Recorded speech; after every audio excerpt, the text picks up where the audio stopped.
Hi all, this is my final project presentation on colored binary coding for computational photography at Carnegie Mellon University. First of all, what is structured light photography? It's a 3D scanning technique that projects a known pattern onto a subject and captures the deformation of the pattern to infer the 3D shape of the surface. How this might look like in a real life situation is a projector that generates a light pattern onto the object, and then a camera that captures this deformed pattern as it interacts with the object's surface. And with this information, then we can analyze the deformation to reconstruct the 3D geometry of the object based on triangulation principles. So here's what a binary sequence would look like in terms of the projector on the top left. On the bottom right is kind of a setup and also an example of it being carried out on an object, which then we can get a 3D scan out of.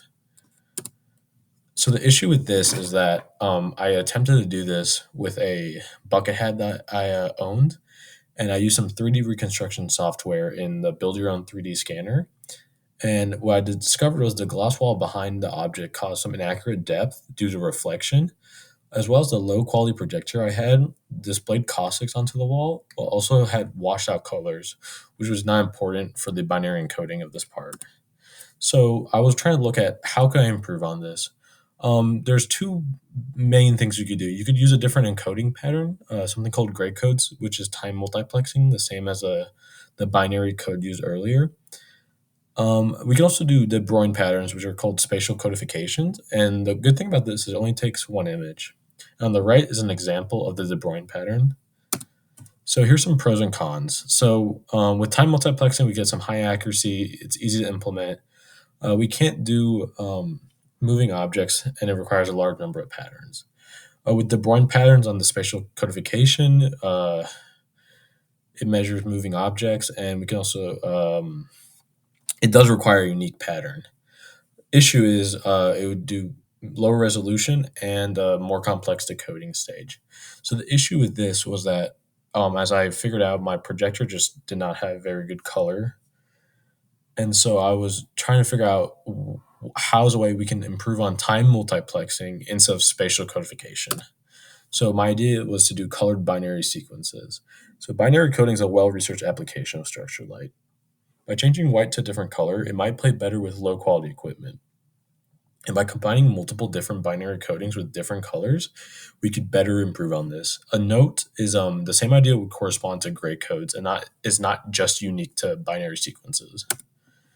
So here I have three objects: a green one, which is a face wash bag; a red one, which is a Starbucks cup; and a pink one, which is a bucket hat. Um, you can see in all of these three images is that there's light glare on the back of the wall due to the projector and the gloss wall. These were all taken in the dark, so it was not due to ambient light or other light sources. So here I have a grayscale image of a pattern applied onto the object. And so this is just one part of the process on where we create a unique code for each pixel depending on a threshold value to determine whether we assign a 1 or 0 per image. Here is a reference correspondence I use for a regular binary coding on our face wash, and we can see how on this one and the future images I'm going to show that they all kind of have this bloom effect around them. Here's with the cup as well. We can see it on the horizontal and vertical correspondence graphs. The hat.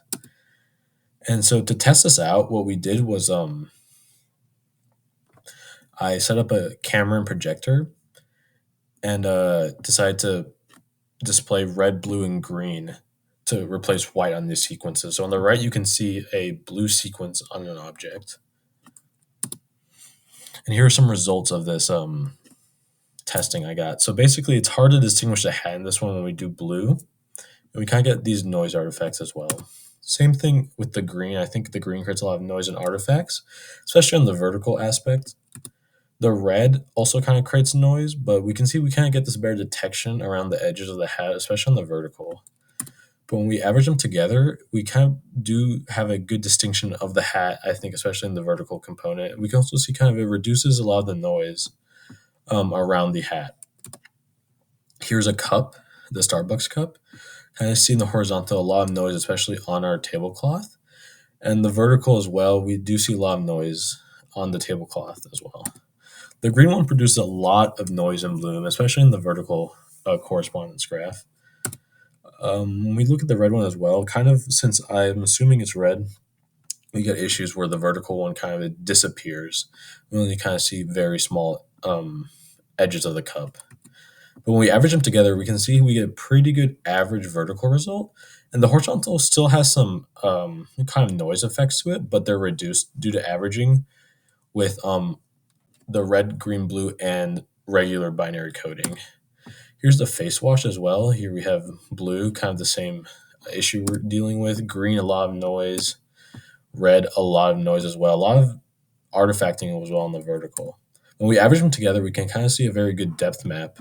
And we reduce a lot of noise on the horizontal. And the average as well kind of reduces a lot of the artifacting we got on the red. So the conclusion with this is that with inexpensive equipment and varying these colored binary codes, we can produce higher quality correspondence graphs, as well as reducing noise and artifacts that are introduced during the capture. This was easy to implement and was achieved with a total of 64 images, combining the horizontal and vertical taken images. Thank you for listening to my presentation.